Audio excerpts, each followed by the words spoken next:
मसीह में मेरे सभी भाइयों बहनों का मैं इस वीडियो में स्वागत करता हूं। परमेश्वर के वचनों में वो शक्ति है जिसकी वजह से हमारा जीवन बदल सकता है, हमारे जीवन में अच्छा परिवर्तन आ सकता है। जिस तरह अब है उस तरह ना रहकर अच्छा हो जाए, बेहतरीन हो जाए, प्रगतिशील हो जाए और कामयाब हो जाए। जीवन में हमें साधनों की जरूरत है।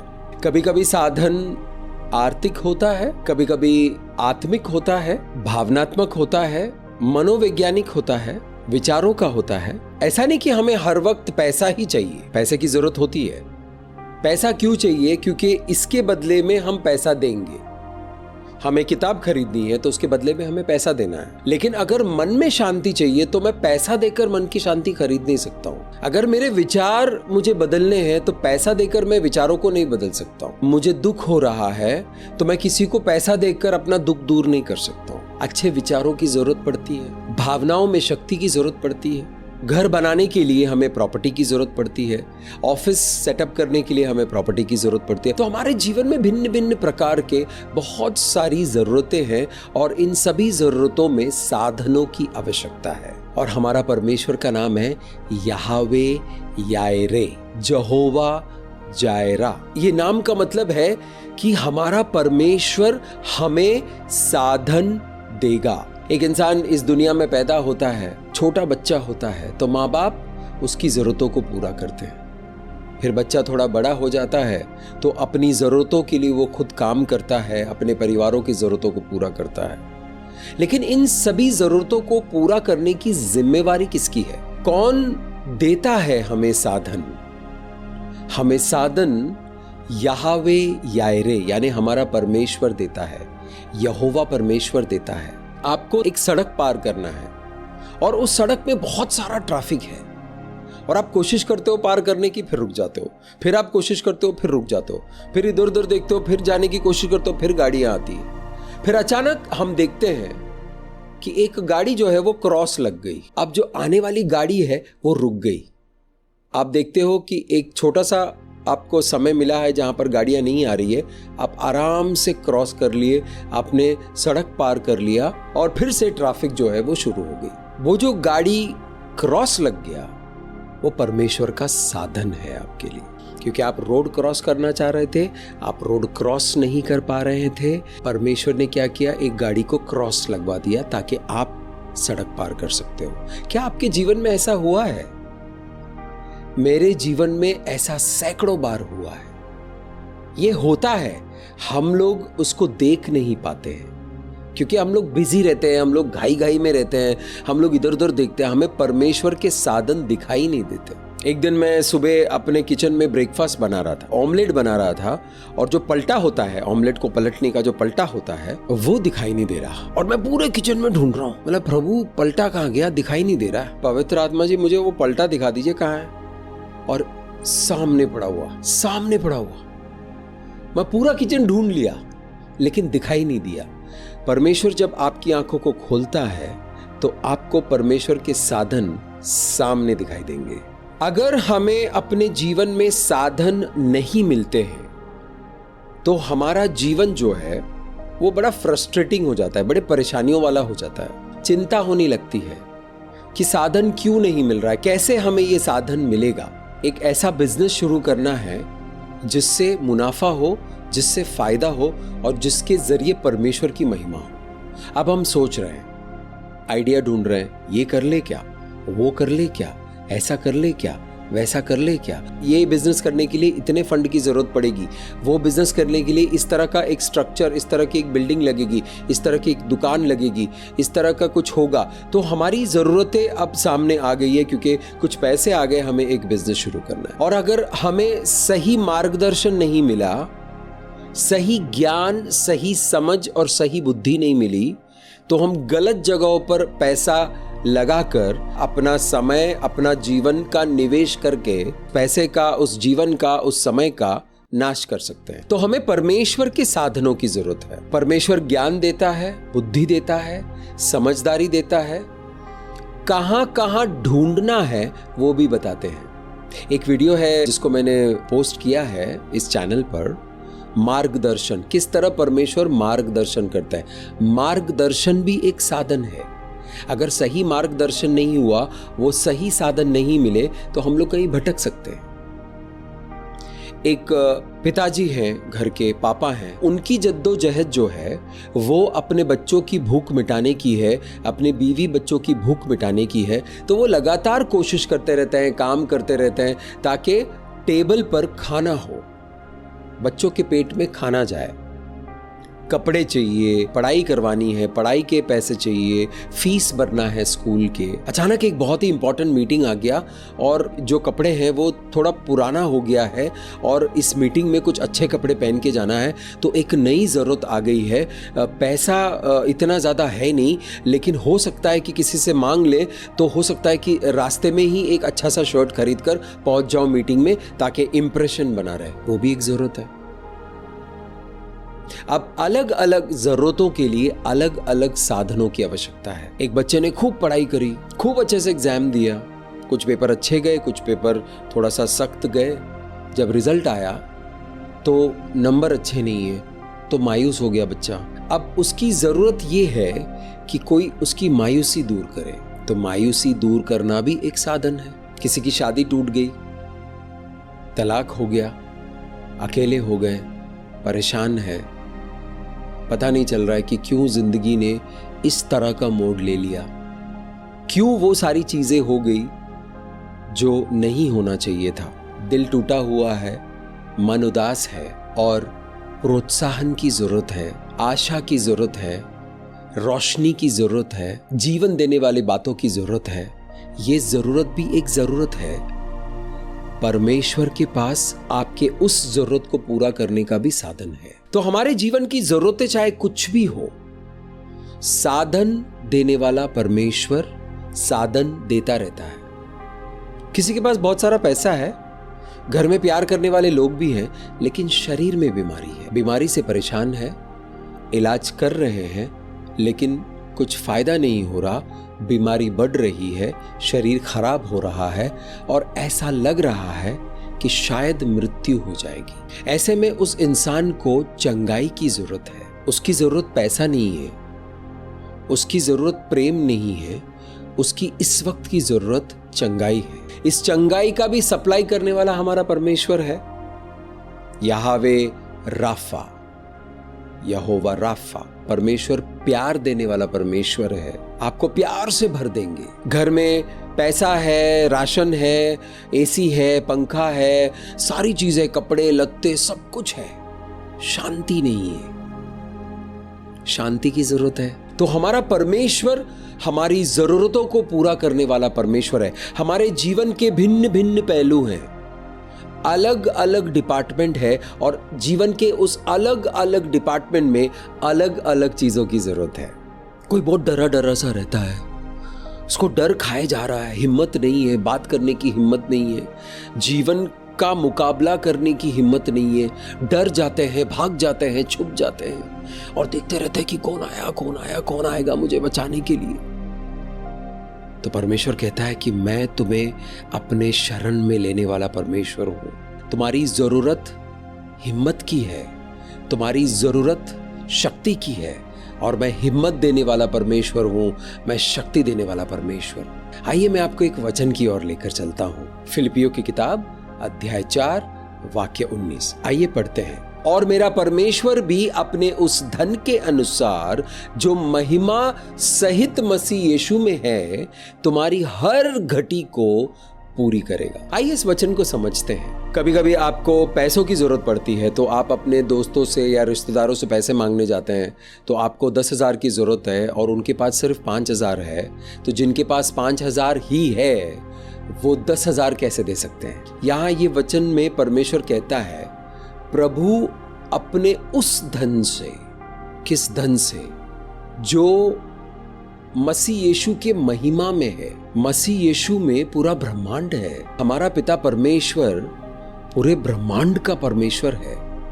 उनके पास किसी चीज की कमी नहीं है। जब हम परमेश्वर से साधनों को ग्रहण करते हैं तो आपको छुट्टे नहीं मिलेंगे, आपको बहुतायत में मिलेगा। परमेश्वर ने मुझसे कहा कि मुस्तफा, जो वचन मैंने तुम्हें दिया है उसको रिकॉर्ड कर कर सोशल मीडिया पे पोस्ट करो। तो उस वक्त मेरे पास एक फोन था, अच्छा फोन था, उसमें से अच्छा शूट हो सकता है और बहुत बढ़िया वीडियो निकल सकता है। लेकिन आपको पता है परमेश्वर ने क्या दिया मुझे? परमेश्वर ने मुझे एक होम स्टूडियो दिया, अपना खुद का कैमरा दिया, अपना खुद का एडिटिंग सेटअप दिया, लाइटें दी, इसको इस तरह रिकॉर्डिंग करने की समझ भी दे दी। ये माइक दिया जिसकी वजह से साउंड बहुत ही क्लियर और बहुत ही अच्छा निकल के आता है। इस माइक के साथ एक साउंड कार्ड दिया जिसके जरिए ये साउंड सिस्टम में जाता है। बहुत बढ़िया तरीके से उन्होंने सेटअप लगा दिया। मैं सोच रहा था एक छोटा सा एक जो मेरा फोन है उसको एक ट्राइपॉड पे लगा दूंगा, स्टैंड पे लगा दूंगा और उसी में से रिकॉर्ड कर लेंगे और उसी में से चला लेंगे।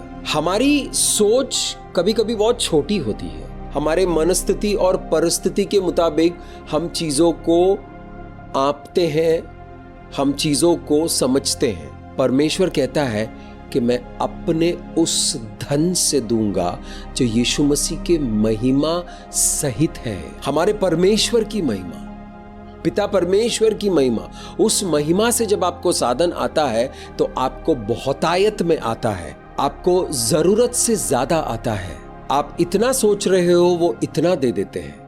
हम मनुष्यों के पास जाते हैं कि इतना मिल जाएगा तो वो इतना देते हैं। कभी कभी इतना लेके जाओ, इससे काम चल जाएगा ना, ऐसा भी बोलते हैं।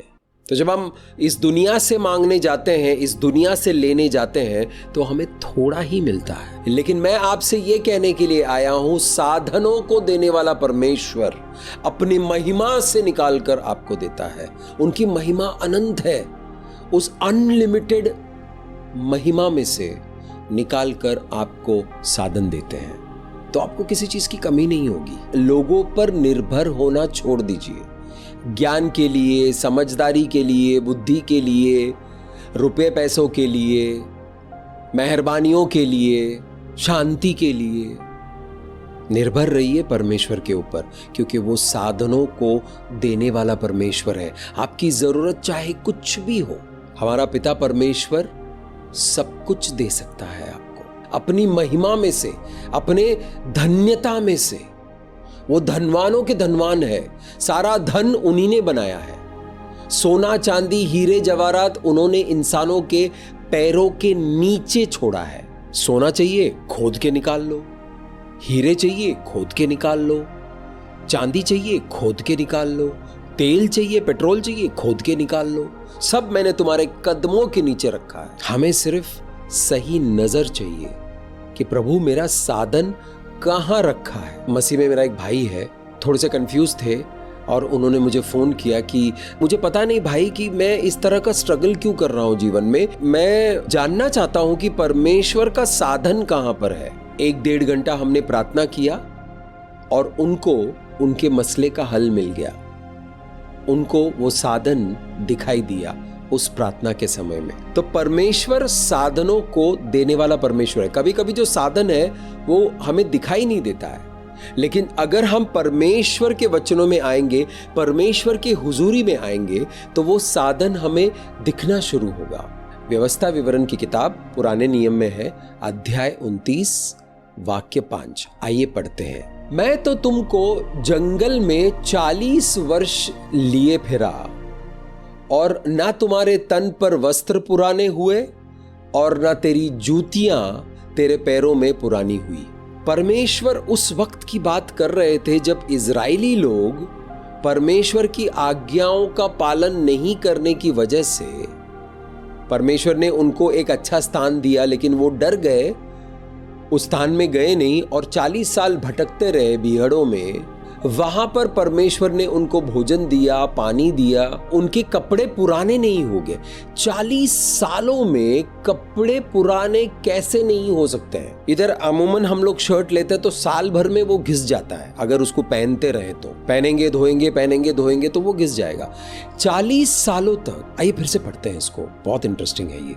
मैं तो तुमको जंगल में 40 वर्ष लिए फिरा और न तुम्हारे तन पर वस्त्र पुराने हुए और न तेरी जूतियां जो तेरे पैरों में पुरानी हुई। 40 सालों तक अगर एक ही जूती पहनकर चलेंगे तो वो पुराना नहीं होगा, घिस के उसके चीथड़े उड़ जाएंगे। लेकिन वो हुआ नहीं। उनके कपड़े पुराने नहीं हुए, उनके जूते पुराने नहीं हुए, यानी परमेश्वर ने उनके कपड़ों को ज्यों का त्यों रखा, उनके जूतों को ज्यों का त्यों रखा, जैसा था वैसे रहने दिया। कैसे किया परमेश्वर ने? अद्भुत शक्ति के जरिए, अलौकिक शक्ति के जरिए, वरना ये पॉसिबल ही नहीं है कि 40 सालों तक कपड़े पहनकर रखे हुए और वो पुराने नहीं हुए। धोते भी तो होंगे ना, पहन लिया, रात को धो दिए, सुबह फिर पहन लिया, या 1-2 कपड़े और हैं उसको पहन लिया, बाकी धो लिए। वो लोग बीहड़ों में भटक रहे थे, वो लोग जंगलों में भटक रहे थे, वहाँ पे कोई दुकान नहीं था, कोई दर्जी नहीं था, कोई शॉपिंग मॉल नहीं था। जो उनके पास कपड़े थे, मिस्र में जो कपड़े लेकर निकले थे, वही 40 सालों तक वो लोग पहनते रहे। और परमेश्वर इस वक्त उनको याद दिला रहे हैं कि मैं परमेश्वर हूँ, मुझ पर विश्वास करो। मैंने तुम्हारे कपड़ों को पुराना नहीं होने दिया, मैंने तुम्हारे जूतों को फटने नहीं दिया 40 सालों तक। यानी अद्भुत तरीके से, अलौकिक तरीके से परमेश्वर का प्रावधान आया और परमेश्वर ने साधनों को दिया। अगर आप कहीं फंसे हुए हो तो जो आपके पास है उसको परमेश्वर पुराना नहीं होने देंगे। परमेश्वर लेकर चलेंगे आपको तब तक जब तक आप दूसरी जगह पर ना पहुंचे और आप नए साधनों को खरीद ना सको। तो परमेश्वर अलौकिक तरीके से हमें साधनों को मुहैया कराते हैं, अलौकिक तरीके से, सुपरनैचुरल तरीके से हमें साधन सप्लाई करते हैं। हालेलुया। हम रोज सांसें लेते हैं, रोज हमें वो ऑक्सीजन मिलता है वातावरण से जिसकी वजह से हमारी सांसें चलती है।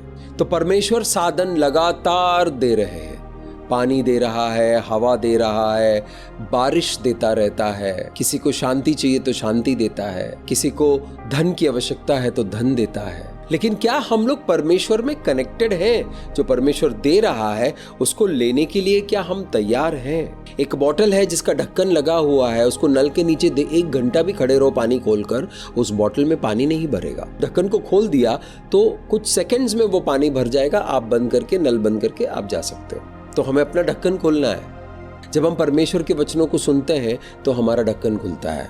किस चीज़ का ढक्कन खुलता है? हमारे मन का ढक्कन खुलता है। तो मन का ढक्कन क्यों लगा हुआ है, क्यों बंद है? हमारा मन बंद करके बैठते हैं हम ज्यादातर। मन खोलना है परमेश्वर के साधनों को रिसीव करने के लिए। हालेलुया। अगर आप फर्नीचर चाहते हो, आपको घर का फर्नीचर चाहिए, तो कभी कभी परमेश्वर आपको पेड़ देगा। पेड़ काटिए, लकड़ा निकालिए, अपने मर्जी से फर्नीचर डिजाइन कीजिए। कहने का मतलब यह है कि परमेश्वर आपको हमेशा कच्चा माल देगा जिसको आपको अपने तरीके से, अपने जरूरत के मुताबिक इस्तेमाल करना है। कोई चावल खाने वाला है तो उसको चावल मिलता है, गेहूं खाने वाला है तो उसको गेहूं देता है। परमेश्वर खाने वाले को रोटी और बोने वाले को बीज देता है। उत्पत्ति की किताब अध्याय 3 वाक्य 21। और यहोवा परमेश्वर ने आदम और उसकी पत्नी के लिए चमड़े के अंगरखे बनाकर उनको पहना दिया। आदम और हव्वा ने जब नाफरमानी की तो उनसे पाप हो गया और महिमा से गिर गए, और जब उन्होंने अपने आप को देखा तो वो निवस्त्र हो गए, नंगे हो गए। फिर उन्होंने क्या किया? अपने नंगापन को छुपाने के लिए अंजीर के पत्ते बड़े बड़े होते हैं, बगीचे में से अंजीर के पत्ते लेकर अपने नंगेपन को छुपा लिया। और परमेश्वर जब उनको ढूंढते हुए आए, आदम कहाँ हो? कोई जवाब नहीं। फिर से परमेश्वर ने पूछा, आदम आदम कहाँ हो? आदम ने जवाब दिया, मैं यहाँ हूं परमेश्वर, मैं छुपा हुआ हूं। तुम छुपे हुए क्यों हो? क्योंकि मैं नंगा हूं। परमेश्वर ने बोला, नंगे कैसे हो सकते हो? तुम्हारे ऊपर तो मैंने महिमा ओढ़ रखी थी। तो परमेश्वर ने पूछा कि उस पेड़ से तुमने फल खा लिया? तो हाँ, मेरी पत्नी ने मुझे खिलाया। उस वक्त जो हुआ, वो महिमा से गिर गए। सैलड ड्रेसिंग कर दिया उन्होंने अपने ऊपर। पत्ते खाते हैं ना हम सैलड में, तो उन्होंने अपने शरीर पर लगा दिया, सैलड ड्रेसिंग कर दिया। कितना दिन चलेगा वो उनके नंगेपन को छुपा नहीं सकता। तो परमेश्वर ने जानवर को लिया, उससे अंगरखे बनाए, कपड़े बनाए आदम और उसकी पत्नी हव्वा के लिए। आपके जीवन की चाहे किसी भी तरह की विडंबना क्यों ना हो, आपके जीवन में आप चाहे किसी भी परिस्थिति में क्यों ना हो, परमेश्वर की नजर आप पर है। आपकी छोटी बड़ी जरूरतों को परमेश्वर पूरा करते रहते हैं। प्रेम करने वाला परमेश्वर है। जब हम अब्राहम के विषय को पढ़ते हैं बाइबल में, तो अब्राहम को बच्चा नहीं हो रहा था। आसपास के लोगों ने बोला उसकी बीवी सारा जो है वो बांझ है, उसको बच्चा नहीं हो रहा। इतने साल हो गए उसको बच्चा नहीं हुआ। परमेश्वर ने अपने महिमा में से अब्राहम को बच्चा दिया, और भी ऐसे समय में जब बच्चा होना नामुमकिन था। अब्राहम 100 साल का था, सारा 90 साल की थी, तब उनको इसहाक पैदा हुआ। शरीर जवाब दे चुका था, सब बंद हो चुका था। परमेश्वर ने सारा का कोख खोल दिया। परमेश्वर ने अब्राहम के शरीर में ऊर्जा दे दी। परमेश्वर ने अपने शक्ति से उनको ऐसे समय पर बच्चा दिया जब लोगों ने कहा बस अब नहीं हो सकता। तो आप हिम्मत मत हारिए मेरे प्यारे भाइयों और बहनों, आप हिम्मत नहीं हारना। परमेश्वर का साधन आ रहा है आपके पास। परमेश्वर से अगर आपने शिद्दत से मांगा है, जो चीज आपने मांगी है वो अच्छी चीज होनी चाहिए, बुरी चीज परमेश्वर नहीं देंगे। जो अच्छी चीज आपने मांगी है परमेश्वर से, आप विश्वास कीजिए कि परमेश्वर आपको दे रहा है, और आनंद में रहिए और आपको वो मिल जाएगा। नीति वचन अध्याय 10 वाक्य 22, धन समृद्धि यहोवा के आशीष से मिलती है और उसके साथ दुख नहीं मिलता। यानी जब परमेश्वर आपको संपन्न बनाते हैं, कौन है ये संपन्न लोग? संपन्न लोग वो है जिनके जीवन में परमेश्वर का साधन लगातार आ रहा है। संपन्नता सिर्फ रुपए पैसे धन दौलत नहीं है, आपके जीवन के हर पहलू में संपन्नता होनी चाहिए। संपन्नता मतलब बहुतायत होनी चाहिए। सुख, शांति, समृद्धि, सेहत, सुरक्षा सब बहुतायत में होनी चाहिए। कुछ लोगों के पास संपन्नता के नाम पर बहुत सारा पैसा है, धन दौलत है, शांति नहीं है, प्रेम नहीं है, जीवन पूरा उथल पुथल चल रहा है, ड्रग्स लिए बगैर सो नहीं पाते हैं, शराब पिए बगैर जी नहीं पाते हैं, सिगरेट के बगैर काम नहीं चलता है। तो परमेश्वर कहता है कि संपन्नता मेरे आशीषों की वजह से आपके जीवन में आता है, और उसके साथ मैं कोई दुख नहीं भेजता हूं। कुछ लोगों ने पैसा कमाने के लिए न जाने क्या क्या कर दिया। जो कर दिया है उसकी वजह से दुख आया जीवन में, बीमारियां आई, श्राप आए, दिक्कतें आई, दुख हुआ। अब पैसा, रुतबा, नाम, शोहरत, धन दौलत सब कुछ है, और दुख भी बेइंतहा है, बेपनाह दुख है, बर्दाश्त नहीं होता है। और उस दुख को कम करने के लिए, जिंदा रहने के लिए शराब पीते रहते हैं, पूरा दिन शराब पीते रहते हैं। मैं जानता हूं ऐसे लोगों को, मैं भी उन लोगों में से एक था। परमेश्वर कहता है कि संपन्नता यानी बहुतायत मैं देता हूं, लेकिन उसके साथ मैं दुख नहीं देता हूं। इसहाक को परमेश्वर ने संपन्न बनाया। जिस देश में सूखा पड़ा हुआ था, उस देश में इसहाक को परमेश्वर ने बोला बीज बो, फसल मैं दूंगा। इसहाक ने बीज बोया, फसल उगाया, और उस प्रांत का सबसे अमीर आदमी होता गया।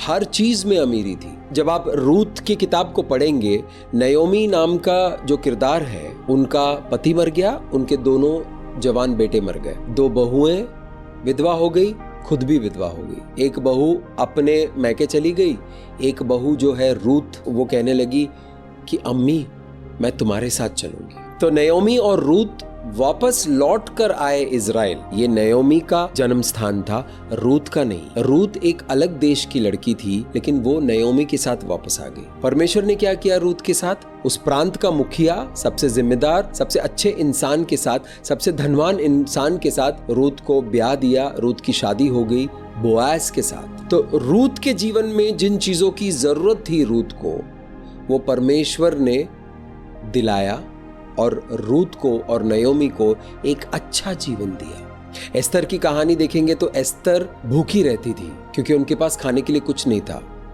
उनके अंकल मोर्दकाया कुछ कमा नहीं पाते थे, बरकत ही नहीं थी। एस्तर की कहानी को जब हम पढ़ते हैं तो एस्तर को परमेश्वर ने उस प्रांत के राजा का रानी बनाया। अब किसी चीज की कोई कमी नहीं है। कहानी के अंत में हम देखते हैं कि मोर्दकाया को वहां का प्रधानमंत्री बना दिया। साधनों को देने वाला परमेश्वर है हमारा। आपकी जरूरत चाहे कुछ भी हो, परमेश्वर अपनी महिमा में से, अपने धन्यता में से, अपने उस धन में से निकाल कर आपको देते हैं, और वहां पर किसी चीज की कमी नहीं है। याकूब भागा भागा अपने मामा के पास गया, मामा ने उसके साथ धोखा किया। याकूब को सिर्फ रुपए पैसे की जरूरत नहीं थी, जिससे वो प्रेम करता था उससे शादी करने के लिए याकूब वहां पर 7 सालों तक मजदूरी करता रहा, मामा के घर में, उसके काम में, उसके बिजनेस में मजदूरी करता रहा। फिर उसकी शादी के दिन दूसरी लड़की से शादी करा दी। सुबह पता चला कि ओ, ये तो रेचल नहीं है, तो लिया है। फिर मामा कहता है कि 7 साल और काम कर दो, रेचल के साथ भी मैं तुम्हारा ब्याह करवा दूंगा। रेचल से याकूब प्यार करता था, उसका दिल टूट गया। अब उसको अपने भावनाओं में, अपने इमोशंस में हीलिंग की जरूरत है, चंगाई की जरूरत है। धोखे की वजह से जो दुख हुआ था याकूब को, वहां पर चंगाई की जरूरत है, क्योंकि वो अब विश्वास नहीं कर पा रहा था। जिसको धोखा मिला हो उसके साथ हमेशा ये होता है कि वो अब विश्वास नहीं कर पा रहा है, लेकिन मजबूरी थी, उसको वहां रहना था क्योंकि रेचल से वो प्यार करता था, तो 7 साल वो रह लिया। लेकिन उन 7 सालों में परमेश्वर ने याकूब को चंगाई दी और परमेश्वर ने याकूब को बहुत संपन्न बनाया। आसपास का माहौल उसको संपन्न बनने नहीं देने वाला था, क्योंकि उसका मामा जो है वो छल कर रहा था उसके साथ, लेकिन परमेश्वर ने याकूब को संपन्न बनाया। तो हमारी जीवन में चाहे परिस्थितियां कुछ भी हो, देने वाला हमारा एक परमेश्वर है, और वो साधन आप तक पहुंचे, इसीलिए पिता परमेश्वर ने यीशु मसीह उनकी बलि दी, ताकि उनके बहाए गए रक्त की वजह से हम और आप परमेश्वर के साथ मेल मिलाप कर सकते हैं। हम और आप पिता परमेश्वर से वो सारी चीजें ले सकते हैं जो वो हमें देना चाहते हैं। हमारा परमेश्वर अद्भुत है, हमारा परमेश्वर प्रेम करने वाला परमेश्वर है, हमारी जरूरतों को पूरा करने वाला परमेश्वर है। यीशु मसीह कहकर गए कि मैं आया हूं जीवन देने के लिए और बहुतायत जीवन देने के लिए। बहुतायत जीवन मतलब आपके पास साधनों की कमी नहीं होगी, इतना जीवन होगा कि वो जीवन साधनों को प्रकट करेगा आपके जीवन में। अगर थोड़ा सा जीवन है, बिजनेस शुरू करेंगे, छोटा सा बिजनेस चलेगा। अगर बहुतायत में जीवन है, बिजनेस शुरू करोगे, वो बिजनेस में वो जीवन आ जाएगा और बड़ा हो जाएगा जीवन। सिर्फ आप आशीषित नहीं होंगे, आपके कंपनी में, फैक्ट्री में काम करने वाले सभी लोग आशीषित होंगे परमेश्वर के आशीष की वजह से, परमेश्वर के साधनों की वजह से। इसलिए मेरे प्यारे भाइयों और बहनों, आपकी परिस्थिति चाहे कुछ भी हो, आप हिम्मत बनाकर चलिए, हौसला बनाकर चलिए, उम्मीद में रहिए, क्योंकि परमेश्वर के घर में किसी चीज़ की कमी नहीं है। वो आपको देना चाहते हैं, आप लेने के लिए तैयार हो जाइए, साधन आप तक पहुंचेंगे। ये स्टूडियो सेटअप करने के लिए मैंने कोई स्ट्रगल नहीं किया, मैंने कोई दर दर की ठोकरें नहीं खाई, परमेश्वर ने खुद ये साधन मुझ तक पहुंचाया। आज परमेश्वर खुद ये वचन आप तक पहुंचा रहे हैं, ताकि आपके जीवन में परिवर्तन हो, ताकि आपके जीवन में सुख, शांति, समृद्धि, सेहत और सुरक्षा हो। हमारी जरूरतों को पूरा करने वाला परमेश्वर है, प्रेम करने वाले पिता परमेश्वर, जो यीशु मसीह पर विश्वास करता है, उनको अधिकार दिया है परमेश्वर के पुत्र कहलाने का इस पूरे ब्रह्मांड में। जब आप परमेश्वर के पुत्र और पुत्री हो जाओगे तो आपको किसी चीज़ की कमी नहीं होगी। जो जो आपको ज़रूरत है, आप अपनी ज़रूरतों को परमेश्वर के पास लेकर जाइए, वो आपकी ज़रूरतों को पूरा करेंगे। हालेलुया। आंखों को बंद करें, हाथों को उठाएं और परमेश्वर का धन्यवाद करते हैं। पिता परमेश्वर, हम धन्यवाद करते हैं प्रभु, ये वचन के जरिए, इस वीडियो के जरिए प्रभु आप अपने लोगों से ये कह रहे हो, मैं साधनों को देने वाला परमेश्वर हूं, मेरे पास आओ, मेरे पास बहुत कुछ है देने के लिए, ले जाओ, ले जाओ। प्रभु, हम आए हैं आपके हुजूरी में, हमारे जीवन की ज़रूरतें आप जानते हैं, आप अपनी जीवन की ज़रूरतें परमेश्वर से बोलिए, बोलिए, अभी बोलिए, अभी बोलिए, मुंह खोल कर बोलिए। परमेश्वर कहता है कि यदि तुम मुंह खोल दोगे तो मैं तुम्हारे मुंह भर दूंगा। मुंह खोलकर बोलिए, मन ही मन मत सोचिए, मुंह खोलकर बोलिए। आपके सवालों के जवाब आएंगे, जरूरतें पूरी हो जाएंगी। आपकी जो भी, जिस तरह की भी जरूरत हो, परमेश्वर आपको साधन भेजेंगे आपके पास, ताकि आपकी जरूरतें पूरी हो। हालेलुया। ताकि आप आनंदित रहो। परमेश्वर क्यों आपकी जरूरतों को पूरी करना चाहता है? क्योंकि वो चाहता है कि आप आनंद से भरे हो। हालेलुया। धन्यवाद करते हैं प्रभु इस वचन के लिए, धन्यवाद करते हैं प्रभु, ये आपके बच्चे हैं पिता परमेश्वर, ये आपका बच्चा है पिता परमेश्वर, इनको मिले पिता परमेश्वर, ये अभिषेक मिले प्रभु, ताकि इनके जीवन में उत्साह हो, इनके जीवन में उम्मीद हो। परमेश्वर का वचन जीवन देने वाला वचन है।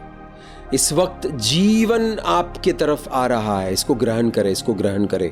दोनों हाथों को उठाकर अपने मन को खोलकर विश्वास के साथ इस अभिषेक को ग्रहण करें। ये अभिषेक आपके लिए आया है। आपने इस वीडियो को देखा, ये एक इत्तेफाक नहीं है। परमेश्वर आपसे बात करना चाह रहे थे, इसलिए आप इस वीडियो में आए। धन्यवाद करते हैं पिता परमेश्वर इस अद्भुत वचन के लिए, इस दिलासे के लिए, इस हौसले के लिए, इस उम्मीद के लिए कि आप हमेशा हमारे साथ हो, आप हमें कभी भी नहीं त्यागोगे और कभी भी नहीं छोड़ोगे। पिता परमेश्वर, इस वक्त जो अभिषेक आया है, जो अनुग्रह आया है, जो आशीष आया है, जो साधन आपने आत्मा में भेजा है प्रभु आपके बच्चे के जीवन में, उन सभी को हम यीशु मसीह के पवित्र लहू में ढाकते हैं और यीशु मसीह के पवित्र नाम से इस प्रार्थना को मांगते हैं, आमीन। मेरा नाम मुस्तफ़ा है और मैं यीशु मसीह का दास हूँ।